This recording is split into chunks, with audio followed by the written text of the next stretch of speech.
அன்பர்களுக்கு வணக்கம்.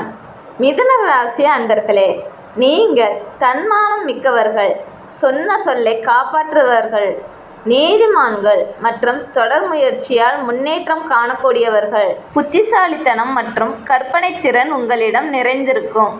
சமூகத்தில் உயர்வான நிலையை அடைய வேண்டும் என்ற எண்ணத்துடன் சிறப்பாக செயல்படுவீர்கள். உங்கள் ராசி அதிபதி புதன் பகவான். புதன்கிழமைகளில் சிவபெருமான் வழிபாட்டை தொடர்ந்து செய்து வருவதன் மூலம் நன்மைகளையும் நல்ல முன்னேற்றத்தையும் பெற முடியும். சிவனின் பரிபூரண அருளை புதன்கிழமை வழிபாட்டின் மூலம் பெறலாம். இந்த மாதத்தில் நீதிமானான சனி பகவான் அவருடைய வக்ர நிவர்த்தியை அடையப் போகிறார். இது ஒரு அரிய நிகழ்வாக பார்க்கப்படுகிறது. சூரியன் 16ஆம் தேதி வரை உங்கள் 5ஆம் வீட்டில் பலவீனமான நிலையில் சஞ்சரிப்பார். 16ஆம் தேதிக்கு பிறகு சூரியனால் நல்ல பலன்கள் உண்டாகும்.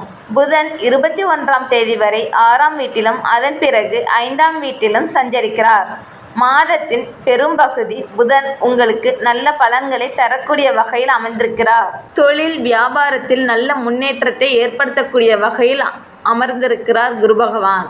சுக்கிரன் 26ஆம் தேதி வரை கன்னி ராசியில் பலவீனமான நிலையிலும் அதன் பிறகு 5ஆம் வீட்டில் வலுவான நிலையிலும் சொந்த ராசியில் சஞ்சரிப்பார். இந்த கிரக அமைப்புகள் பெரும்பாலும் மிதுன ராசிக்கு நல்ல ஒரு முன்னேற்றத்தை தரக்கூடிய வகையில் அமைந்துள்ளது. பணியிடத்தில் சக ஊழியர்களுடன் ஏற்பட்டிருந்த பிரச்சனைகள் நீங்கும். உங்களுக்கு நல்ல ஆலோசனை அளிப்பவர்கள் கிடைப்பார்கள். குரு பகவான் வலுப்பெறுவதால் நல்ல செல்வம், செல்வாக்கு மற்றும் சிறந்த தலைமை பண்பு தானாகவே வந்து சேரும். தொழில் வியாபாரத்தில் நல்ல முன்னேற்றத்தை ஏற்படுத்தலாம். நீங்கள் எவ்வளவு உழைக்கிறீர்களோ அந்த அளவுக்கு முன்னேற்றத்தை நிச்சயம் பெறலாம். வரக்கூடிய வாய்ப்புகளை சரியாக பயன்படுத்தி கொண்டால் நீங்கள் நினைத்த விஷயத்தில் நன்மையையும் நல்ல ஒரு முன்னேற்றத்தையும் பெறக்கூடிய வாய்ப்பு உள்ளது. செல்வம் மற்றும் செல்வாக்கு. நல்ல ஒரு செல்வாக்கு தேடி வரும். எதிர்காலத்திற்கான சேமிப்பை உயர்த்தி கொள்ளக்கூடிய அமைப்பு உள்ளது.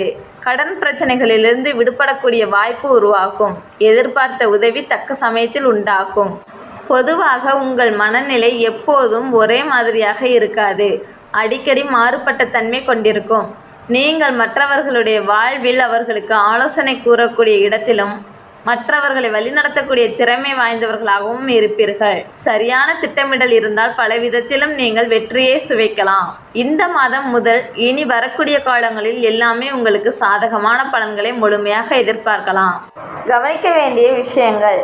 சூரியன் பலவீன நிலை நவம்பர் 16 வரை 16ஆம் தேதி வரை நீங்கள் கவனமாகவும் முன்னெச்சரிக்கையுடனும் செயல்பட்டால் நல்லது.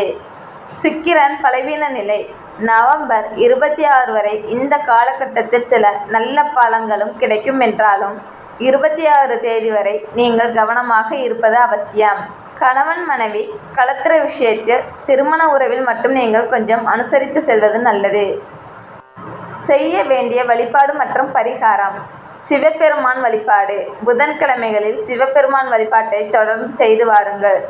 சூரிய வழிபாடு. பரிகாரம். இந்த மாதம் வரை இருக்கக்கூடிய பிரச்சனைகள் தீர பரிகாரமா?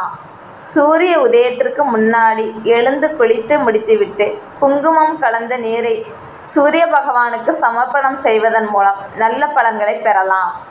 இறைவனின் அருளால் மிதுன ராசி அன்பர்கள் உங்கள் வாழ்க்கையில் சிறப்பான முன்னேற்றத்தை பெற்று நலமுடன் வாழ வாழ்த்துக்கள். இந்த பதிவு உங்களுக்கு பயனுள்ளதாக அமைந்திருந்தால் லைக் செய்யுங்கள். உங்கள் நண்பர்கள் மிதுன ராசியாக இருந்தால் அவர்களுக்கும் பகிருங்கள். மேலும் இது போன்ற தகவல்களை பெற மறக்காமல் சப்ஸ்கிரைப் செய்யுங்கள்.